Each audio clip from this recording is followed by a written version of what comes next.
மதுராந்தகம்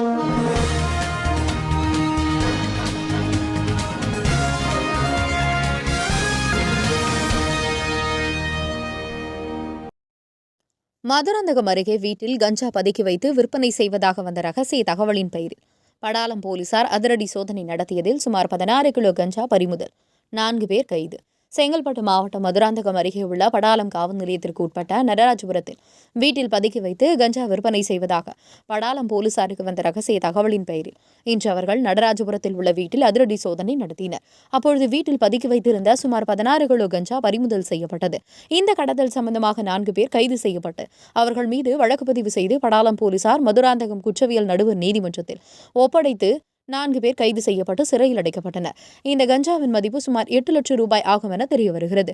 மேலும் அப்பகுதியில் இந்த கடத்தலுக்கு மேலும் யாராவது சம்பந்தப்பட்டு உள்ளார்களா, வேறு யாராவது பதுக்கி வைத்து உள்ளார்களா, இந்த கஞ்சா கடத்தல் எவரால் எங்கிருந்து கடத்தி வரப்பட்டது, மேலும் தொடர்புடையவர்கள் யார் என பல்வேறு கோணங்களில் படாலம் போலீசார் விசாரணை நடத்தி வருகின்றனர்.